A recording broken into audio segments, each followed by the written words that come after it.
affronter des défis dans votre parcours entrepreneurial? Masterclass, l'essentiel en 10 minutes. Une émission de Kadoza FM conçue pour vous donner des notions et pratiques d'affaires en vue d'atteindre de plus hauts niveaux de performance.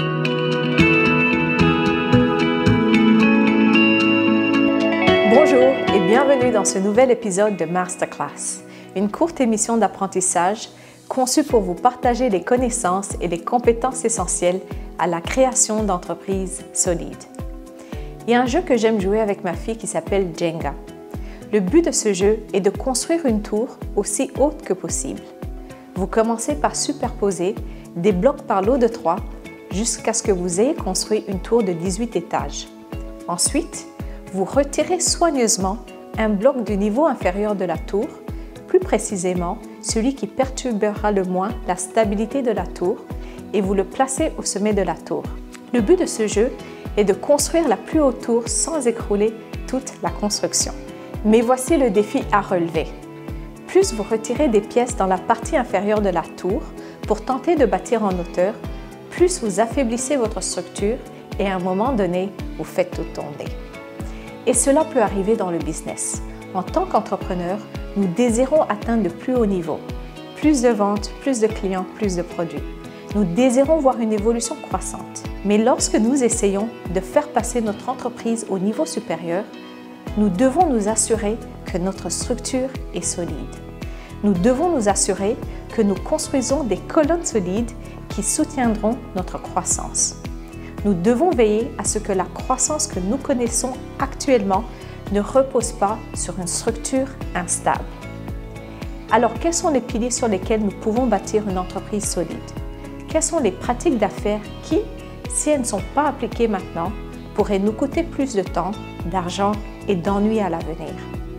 Alors que nous entrons dans notre 2e, 3e ou 4e année d'activité, quelles pratiques devons-nous intégrer pour bâtir des entreprises plus solides et durables?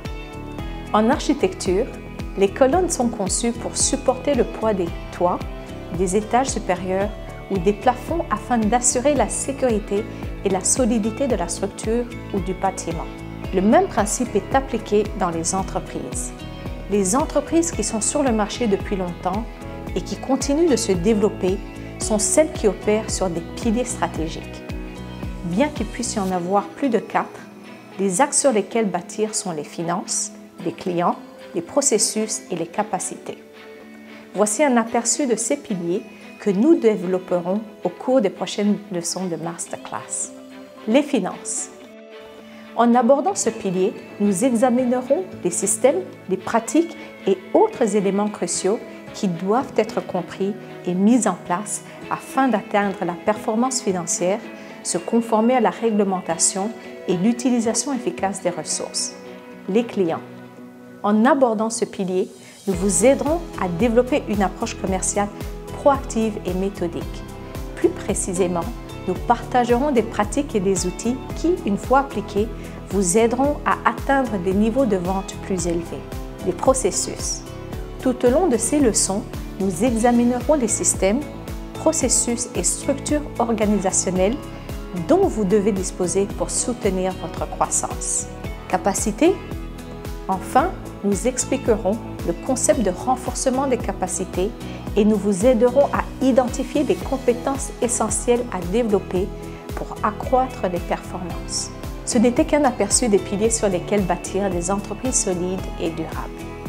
Alors que nous entamons la 2e saison de Masterclass, au cours des prochains mois, nous allons développer chacun de ces piliers. Nous présenterons et discuterons des pratiques et des systèmes qui doivent être mis en place pour bâtir des entreprises plus solides et durables. L'erreur que font de nombreuses jeunes entreprises est de croire qu'il faut beaucoup d'argent et de personnes qualifiées pour mettre en place ces pratiques. Oui et non. Vous n'avez pas besoin de mettre en œuvre en même temps les pratiques que nous allons présenter. Mais le point de départ est que vous, le propriétaire de l'entreprise, l'entrepreneur ou l'aspirant entrepreneur, soyez éveillé à ces pratiques. Ne pas connaître les meilleures pratiques qui ont fait la différence pour des milliers d'entreprises peut vous coûter cher sur le long terme. Être conscient de ces pratiques est un bon point de départ. À partir de là, comme dans la construction, vous déciderez des aspects sur lesquels travailler en phase. En outre, au fur et à mesure que vous triompherez et que vous recruterez de plus en plus d'employés, vous saurez mieux où ajouter des éléments qui vous aideront à affermir votre entreprise. Enfin, la plupart de ces bonnes pratiques peuvent être apprises et appliquées. Au fur et à mesure que nous développerons les leçons hebdomadaires, nous essayerons de rendre votre expérience d'apprentissage aussi facile que possible. Bien que nous couvrirons ces sujets en 10 minutes ou moins, il vous appartiendra de choisir ce que vous devez intégrer et appliquer dans votre entreprise. Contrairement au jeu de la tour qui vous donne l'illusion de progresser, mais sur une structure instable, notre espoir est que vous atteignez des niveaux de croissance plus élevés et que votre entreprise se démarque pour avoir touché des millions de vies, créé des emplois à grande échelle, résolu les challenges de notre société et laissé un héritage aux générations futures. À la semaine prochaine, tout en vous souhaitant une merveilleuse journée.